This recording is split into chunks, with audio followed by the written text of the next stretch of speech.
This is Gerardo Del Real with Resource Stock Digest. Joining me today is the president and CEO of one of my largest personal holdings. That's Mr. Dale Ginn from Lion Rock Resources. Dale, how are you this morning? I'm doing well. How are you doing? I am great. Listen, it's a good day to have you on. I think, look, the stock is down some 15 to 17% right now, and I think there's some confusion as to the news that you released today, because when I saw the news, I looked at 25.4 meters of 0.8% lithium, 1.3% over 14.3 meters. I see 10.6 meters of 1.6%, 2.3% over 5.7 meters. And then I look and I see the critical metals credits in hole 6. So of the first 4 holes, all of them hit lithium, all the hole 6 hit critical metals, and it's all really, really shallow. So for a first release to just report on 4 holes, I thought the news was fantastic. The market clearly disagrees with me for now, but I think the second part is, and I know this because I had a shareholder reach out to me, I think people were wondering why there wasn't gold in the release, and I wanted to make sure that we start the interview off by emphasizing these were the lithium and critical metals holes only. These were not the gold holes, correct? Yeah, that's right. We focused first on the lithium with all the other critical minerals, as you said, and the golds. You know, we're working on that, but they are 2 separate things, and you know, we don't want to confuse people. So we kept the critical minerals together, and the gold will be out shortly as well. Now, listen, you're on private land. You're in the U.S. There's a lot of advantages that come with that. There were hits of good grade tin. There's some tantalum. There's some other critical metals in there.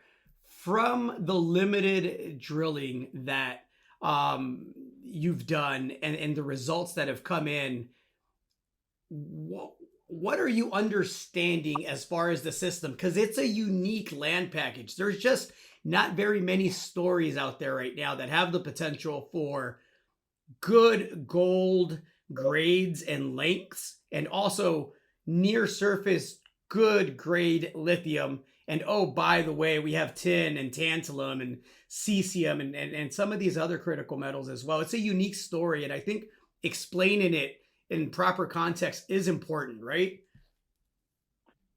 Absolutely. The thing to note about these first 4 holes is they're all from the south end of what we know in the lithium and critical mineral bearing pegmatite, and it's the first results we have. It's all basically at or near surface, and they do not represent the full width, because we for the first holes we had the collar right in the basically in the pegmatite and kind of go in both directions to try and get full width. Now, if we were to step back, which we will do in the next phase, then you'll be much deeper, and so we had to test it, because it's the first drilling basically ever on these units.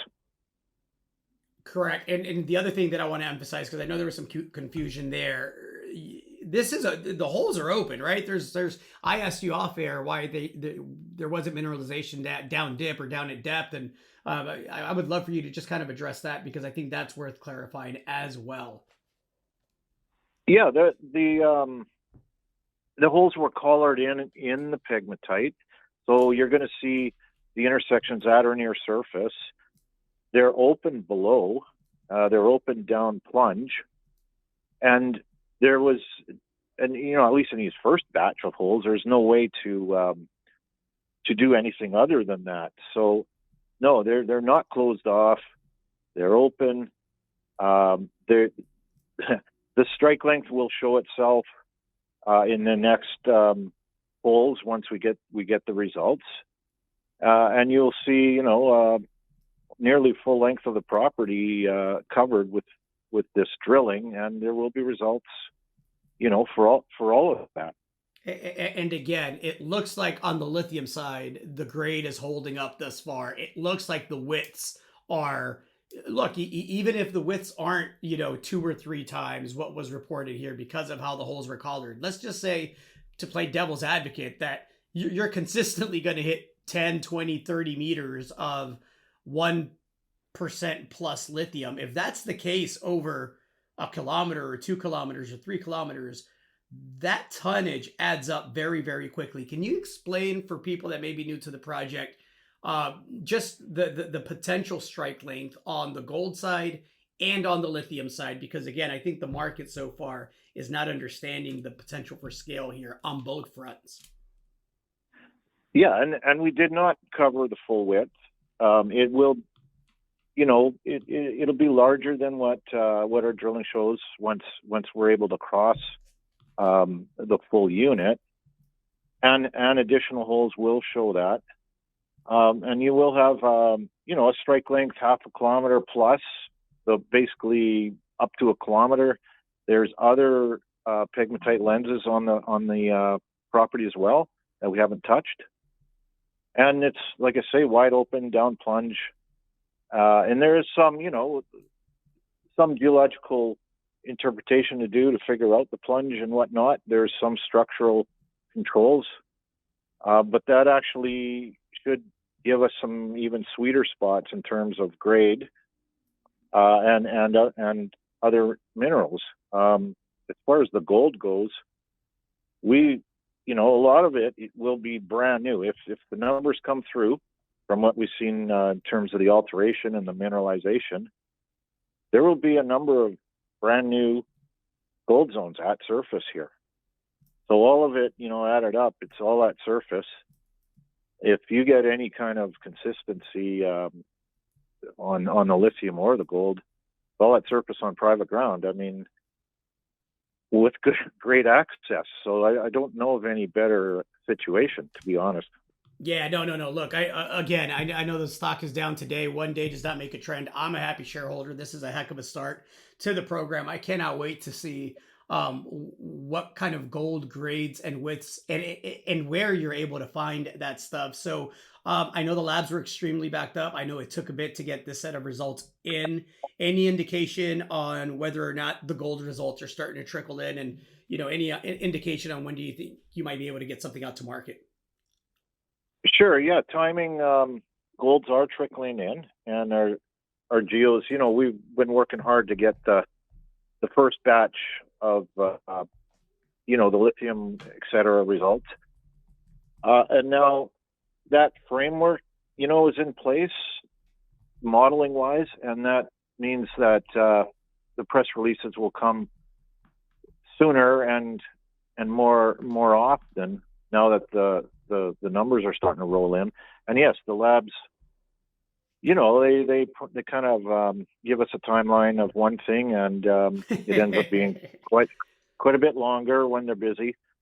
But patience in this business took us over 2 years to get the property deal. Then you go through permitting and whatnot. There's a lot of a patience involved in this business, as you know. Absolutely. No, look, hopefully I'm having you on here in the next week or two, and we're talking gold and we're talking potential discoveries. That's what we're doing this for. We want what I think has the potential to be one of the most exciting exploration projects here in North America with lithium, critical metals, and gold. Scale and continuity is going to be key. Heck of a start on the lithium side, proving that over a small distance. Let's see what the rest of the holes demonstrate. And last but not least, Dale, I want to just make sure that the audience understands the holes that are left to report are one set of gold only holes. Is that accurate? And one set of gold lithium holes? Yes, correct. That's we're trying to keep the gold reporting separate from the lithium just for ease of understanding. But you're right. There is a set of gold results to come, and then for the rest of the holes, there's both gold, critical minerals, and lithium. Excellent. No, can't wait to have you back on. Dale, thank you so much. Congrats on a great start to the program, and looking forward to more gold and more lithium numbers to get a better picture of potentially what we have here. Thanks again. Okay, great. Thank you very much. Talk soon. Hey everybody, Gerardo Del Real here. If you're enjoying the content that you just saw, you can let us know in 3 simple steps. Hit the like button, hit the subscribe button, and please share across your network and on social media. Take care, everybody.